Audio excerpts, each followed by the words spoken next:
안녕하세요. 국민대학교 정국민입니다. 오늘은 지금 시판되고 있는 이제 자율주행이나 ADAS 기능에 대해서 소비자에게 좀 더 명확하게 알려줘야 된다 라는 내용의 영상 하나 좀 찍을 거고요. 이제 알림 제도나 면허 제도 개선의 필요성도 좀 언급을 하도록 하겠습니다. 먼저 질문을 좀 드리면 새로 구매한 차의 기능을 얼마나 쓰시는지요? 차가 업그레이드 될 때마다 엄청나게 많은 기능들이 추가되고 바뀌거든요. 근데 그 부분들이 정확하게 소비자에게 전달이 되는가? 이런 문제를 우리가 한번 좀 생각해 볼 필요가 있습니다. 다음은 그런 기능들을 쓸 때 어떻게 쓰시는지요. 우리가 운전면허를 받을 때는 운전에 대한 것만 받기 때문에 뭐 인포테인먼트나 ADAS나 자율주행 이런 건 좀 건드리지가 않거든요. 그럼 우리가 새로 차를 사면 직관적으로 거의 쓰고 계시는 경우가 많을 겁니다. 설명서 많이들 안 보실 거고요. 그런데 이제 문제는 뭐가 있냐면 사고가 나면 책임은 소비자가 져야 됩니다. 지금 이제 자율주행 레벨 2 같은 경우도 이제 소비자 책임으로 명시가 되어 있고요. 미국에서 이제 테슬라나 이제 우버나 사망 사고가 발생해도 운전자의 책임으로 그렇게 되어 있습니다. 레벨 3부터 이제 자동차사의 책임을 명시할 수 있고요. 아마 2020년 올해부터 이제 그런 제도들이 시작이 될 것으로 이제 보이는데요. 그래서 ADAS나 자율주행 기능을 판매사가 명확하게 알려줘야 된다. 이런 부분이 이제 중요해지고요. 그리고 또 중요한 게 뭐가 있냐면 대부분의 기능들이 맑은 날에 지상에선 잘 되는데 뭐 비가 오거나 눈이 오거나 또는 지하에서 안 되는 경우들이 있거든요. 그래서 그런 부분에 대해서 이제 자동차사가 명확하게 그 한계를 설명해 줄 필요가 좀 있는 거죠. 또 하나는 이제 차종, 연식, 국가에 따라서 달라집니다. 그리고 같은 이름의 기능이라도 시간이 지나면서 변해가거든요. 그래서 중고차의 관리를 어떻게 할 것인가 이런 부분 상당히 중요해지고 결국 이제 어떤 차를 판매할 때 정확하게 알려주고 기능들을 관리하는 게 좀 필요하다. 그런 부분이 약간 비어 있거든요. 제도에서. 또 하나는 면허에 넣을 필요성은 없는가 이런 거죠. 대부분의 ADAS나 자율주행 기능들은 우리가 차를 산 다음에 이제 쓰게 되는데 그런 부분들을 좀 체험하고 사용할 수 있도록 하는 부분들. 뭐 꼭 진짜 차가 아니더라도 어떤 시뮬레이터 환경 또는 비슷하게 모사된 실내 공간이더라도 사용자가 좀 써봐야 되지 않을까 이런 부분들을 한번 체크를 해보셔야 될 것 같습니다. 제가 3월에 썼던 글 제목은 이제 자동차는 아이폰이 아니다 이런 부분이거든요. 2007년 아이폰이 나왔습니다. 척척 감기는 사용성 설명서 필요 없어요. 그냥 쓰면 됩니다. 그래서 직관적인 사용성인데 이런 직관적인 사용성이 나중에 개발자나 디자이너에게 엄청난 스트레스가 되고 소비자도 마찬가지예요. 소비자도 내가 직관적으로 써야 될 것 같은 그런 다들 그 스트레스를 받고 있는데 자동차 같은 경우에는 기능을 명확하게 설명을 해줘야 된다는 거죠. 예를 들어서 스마트폰 같은 경우에 사용하다가 실수를 해도 다음에 잘 쓰면 되지만 자동차 같은 경우는 그러면 안 되기 때문에 그런 설명에 대한 알림에 대한 부분들이 필요하다. 이런 게 이제 중요하게 되겠습니다. ADAS 기술을 좀 기술적인 내용이긴 한데 몇 가지는 잠깐 좀 보고 가겠습니다. 이제 크루즈 컨트롤이라고 하는 부분이죠. 정속 주행입니다. 미국에서 사막길을 달리면 계속 이제 가속 페달을 밟고 있으면 피곤하니까 우리가 크루즈 컨트롤로 시속 100km 이렇게 맞춰주면 차가 쭉 달리는 거죠. 근데 문제점이 두 가지가 있습니다. 첫 번째 뭐냐면 앞에 차가 있을 때도 그냥 달릴 수가 있기 때문에 문제가 되고요. 실수하면 안 되는 거죠. 운전자. 또 하나 이제 어떤 휘어진 길에서 사용자가 잠깐 실수하면 차선을 벗어날 수가 있습니다. 그리고 그런 부분은 이제 개선이 좀 필요한데 그래서 ACC, 어댑티브 크루즈 컨트롤은 우리가 이제 적응형 순환 제어라고 하고요. 앞차의 거리와 속도에 따라서 이제 차의 속도를 조절해 주게 됩니다. 근데 여기서 중요한 문제 하나 있습니다. 어떤 거냐면 소비자가 내 차에는 ACC가 달려 있어라고 오해를 했어요. 실질적으로 크루즈 컨트롤밖에 없는데 상당히 위험한 거죠.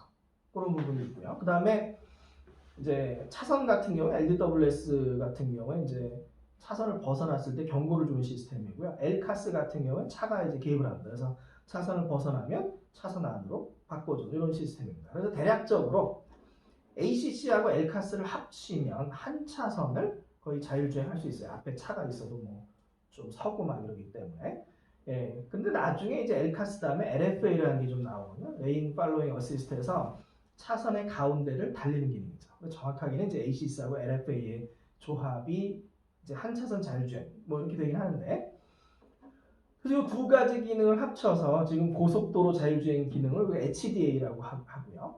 그리고 자율주행 레벨 2 정도 수준입니다. 한 차선을 자율주행할 수 있는 부분이고, TJA 같은 경우 이제 붐비는 차선에서 좀 속도가 낮을 때 쓰는 이런 기능입니다. 다음에 이제 충돌 방지 기능을 보면 이제 Forward Collision Warning System, 앞에 충돌할 것 같을 때 워닝 주는 이런 부분이 있고요. 그 다음에 AEB 같은 경우 어떤 거냐면 앞에 차가 있으면 자동으로 서는 기능이에요. 이게 이제 거의 대부분의 고속도로 아니고 교통사고의 40% 정도가 이제 앞차를 추돌하는 경우인데, 이 AEB를 통해서 방지해준다 이런 개념이죠. 근데 여기도 문제가 또 하나 있습니다. 뭐냐면 AEB 기능이 처음에는 차량을 인식하고 섰어요. 나중에는 사람을 인식하고 쓰도록 진화를 했습니다. 이것도 마찬가지입니다. 뭐냐면 2차 AEB가 사람을 인식하고 서는 기능이 들어가 있는 줄 알았는데 사실은 차를 보고 서는 기능밖에 없어요. 그러면 또 사고가 날 수 있는 거죠. 그다음에 이제 뭐 자율주행 기능이 이제 자동 주차, 그다음에 오토매틱 레인 체인, 차선 변경, 교차로 주행 이런 게 이제 추가되면서 이제 도심 주행까지 가능한 이제 완전 자율주행을 진행할 거다. 이런 기능을 잠깐 좀 보고요. 예, 사례를 좀 보도록 하겠습니다. 제가 약간 좀 걱정되는 건 뭐가 있냐면 여기 나와 있는 영상들은 제 영상은 아니에요. 근데 영상을 보셔야 실질적으로 이해되니까 한번 보시고요. 나중에 혹시 문제가 되면 영상을 빼고 또 올리도록 하겠습니다. 잠깐 하나 좀 보고 갈까요? 영상을.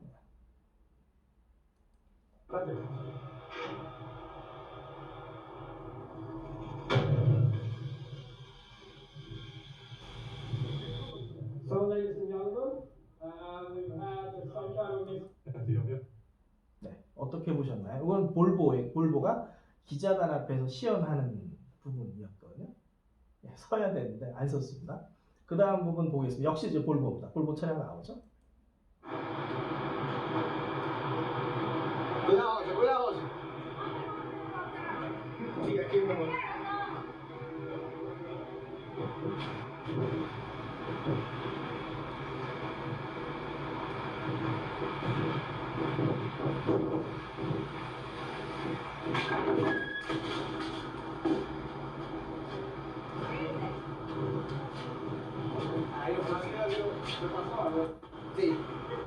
네, 죄송합니다. 놀라셨죠? 예. 볼보에서는 공식적으로 뭐라고 발표를 했냐면 결국 AEB 테스트거든요. 볼보 AEB를 보여주기 위해서 영상을 찍었는데 사람을 보고 정지할 수 있는 차량인 줄 알고 이전 기능인 차를 보고 정지하는 차량을 섭외했기 때문에 문제가 생겼다 이렇게 발표를 했습니다. 그럼 이제 소비자는 어떨 거냐는 거죠. 만약 소비자가 오해했을 때는 자동차사도 잘 모르는데 소비자는 어떻게 했을까. 그래서 그런 알려줘야 된다라는 얘기를 하는 거고요. 그 다음부터는 이제 국내 뉴스에 나온 사례를 좀 보겠습니다. 근데 제가 의도적으로 뽑은 게 아니라 보시면 알겠지만 외제차에 대한 게 상당히 많습니다. 그러니까 수입차 같은 경우에 정확하게 전달 안 되는 경우가 있거든요. 그리고 해외에서 우리가 정보를 받는데 그게 이제 수입돼서 들어오는 동안 시간이 걸리고 그러니까 실제로 해외에서 판매되는 그 당시에 판매되는 차량과 국내에서 판매되는 차량의 기능 차이가 있을 수가 있거든요.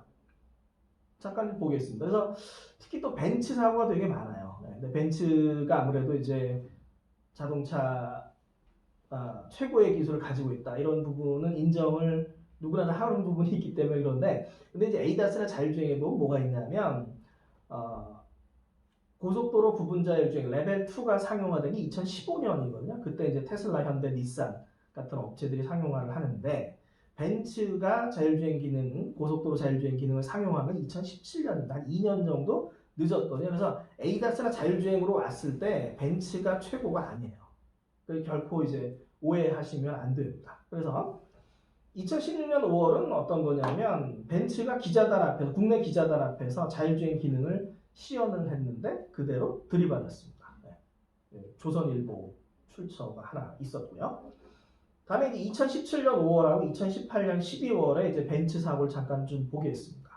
벤츠 E클래스 자동 주차 사고인데요. 네, MBC 뉴스고요. 잠깐 보겠습니다. 주차구역에 차를 댑니다. 그런데 다시 차를 빼더니 갑자기 기둥을 들이받습니다. 차에는 운전자와 딜러가 타고 있었는데 당시 자동 주차 기능을 시연하는 중이었습니다. 봤어요? 네, 봤어요. 보시면 됐어요. 남성이 불안해하자 딜러가 안심시킵니다. 주관상 브레이크가 밟는다는 거죠? 아니, 지가 잡아줘요. 잘 돼요. 주차가 끝나고 차를 뺄 때도 딜러는 자동차만 믿으라고 합니다. 지가 그냥 믿으셔야 돼요. 네, 어떻게 보셨는지요? 그 당시에는 이제 구매자가 있었고, 그 다음에 딜러가 옆에 타고 있었고요. 이제 딜러가 얘기한다. 믿고 가세요. 근데 이제 이게 뭐가 좀 있냐면, ADAS가 자율주행 기능이 지금 밝은 날, 대낮에 지상에선 잘 될 수 있는데, 지하에 어두운 데서는 잘 안 될 수가 있습니다. 이제 그런 부분들을 자동차사 좀 명확하게 설명해 줘야 될 필요가 있는 거죠. 아마 이제 요 경우에는 그 다음에 뭐 후속 기사는 없었는데 딜러가 타고 있었기 때문에 뭐 소비자가 어느 정도 구제를 받았을 겁니다. 다음에 2018년 12월 사고 잠깐 보겠습니다. 들더니 갓길에 주차된 화물차를 그대로 들이받습니다. 운전자가 반응하지 않을 경우 충돌을 피하거나 제동을 잡아주는 반자율 기능이 탑재된 2억 원대 고급 외제차인데 이 사고로 수리비만 5천만 원이 나왔습니다. 차선 이탈 방지 기능을 믿고 순간 방심했다가 추돌 사고로 이어진 겁니다.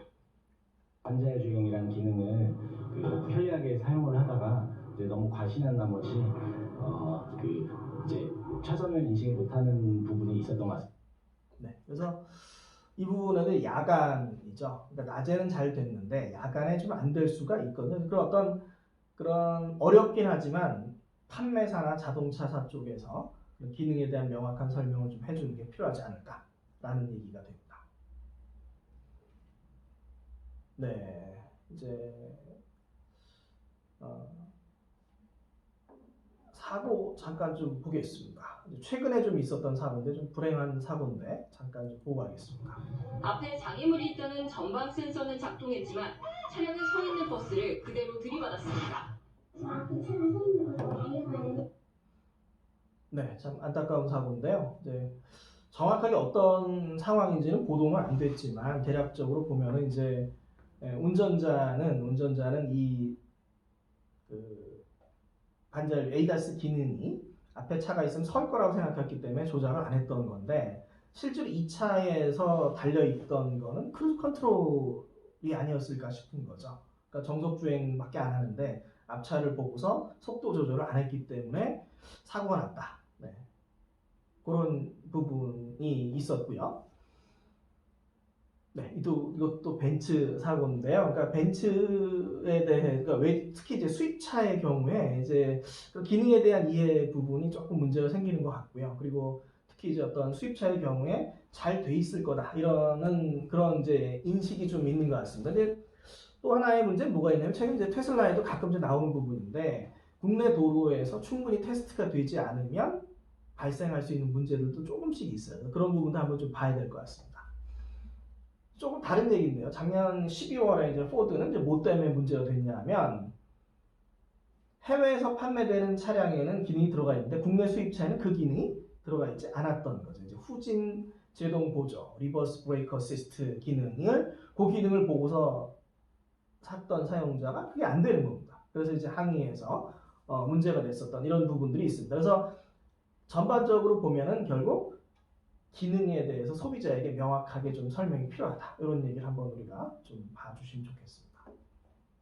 그 주요 사고 원인을 좀 분석을 해보면 판매 업체에서 소비자에게 명확하게 설명하지 않았다라는 부분이 있습니다. 그래서 기능에 대한 부분들, 이게 어떤 상황에 사용이 가능하고 어떤 상황에 안 되고, 그 다음에 기능의 한계라든가 이런 기능을 언제 쓴다라는 부분을 명확하게 좀 있어야 되고요. 그 다음에 업체 과장 광고 가능성도 있어요. 그런 부분들이 있고요. 그 다음에 소비자의 오해 부분이 있을 수 있습니다. 근데 결국 대부분의 사고에서 책임은 소비자가 지게 되는 부분이 현재 법 제도이기 때문에 그래서 이제 이런 말씀을 좀 드리는 거고요. 이제 소비자의 기능에 대한 오해나 이 차에는 좀 앞선 기능이 탑재되어 있지 않을까 그런 부분이 좀 있는 거죠. 근데 지금은 무조건 다 소비자 책임인데 운전자 책임인데 판매사나 제조사가 소비자에게 조금 더 명확하게 알려줘야 될 의무는 없을까라는 부분입니다. 네, 그래서 또 하나 이제 문제가 되는 부분이 이제 특히 앞으로 가면 이제 중고차 부분에서 아주 이슈가 좀 될 수 있습니다. 그런 어떤 기능에 대한 관리가 이루어지지 않기 때문에 이제 그런 부분들을 좀 봐야 될 것 같습니다. 그래서 정리를 해보면 앞으로 이제 ADAS나 자율주행 기능은 점점 더 다양해질 거거든요. 그러니까 같은 일, 아까 이제 AB라고 해도 차를 보고 멈추다가 보행자를 보고 멈췄고요. 뭐 이런 식으로 기능이 이제 달리 진화를 하는 부분이 있을 텐데 그럼 어떻게 관리해 줄 것이냐 이런 부분들. 그 다음에 차종이나 연식이나 옵션 그리고 같은 차종이더라도 이게 미국에서 팔리는지 아니면 한국에서 팔리는지 유럽에서 팔리는지에 따라서 기능이 달라질 수가 있습니다. 그래서 그런 어떤 결국은 누가 책임을 져야 될 거냐 이런 부분에서 판매사가 소비자에게 그런 기능들을 명확하게 알릴 필요가 있다 이런 부분이고요. 그래서 명확한 알림 의무를 좀 명시해야 되지 않을까 이런 부분이고요. 특히 이제 중고차의 경우에는 이력 관리가 좀 필요하다라고 하는 부분입니다. 특히 이제 수입차 같은 경우에 명확한 이력 관리가 좀 필요할 수 있습니다. 그리고 면허제도 개선도 이제 마찬가지 부분인데요. ADAS 자율주행 기능을 사용하는데 대부분의 사용자가 도로에서 떨면서 처음 쓰게 됩니다. 그래서 그런 부분들, 그래서 그걸 어떻게 시험장에서 익히게 할 수는 없는가라고 하는 부분들. 그 다음에 회사별로 이제 다른 기능을 어떻게 고려해서 반영할 것인가 이런 부분들을 좀 고려해봐야 될 것 같습니다. 그래서 면허 같은 경우는 이제 경찰청 관리가 되겠고요. 그럼 알림 의무 같은 경우 아마 뭐 국토부나 또는 산자부의 영역일 수도 있는데 그런 제도 개선도 좀 우리가 고민을 해볼 필요가 있을 것 같습니다. 감사합니다.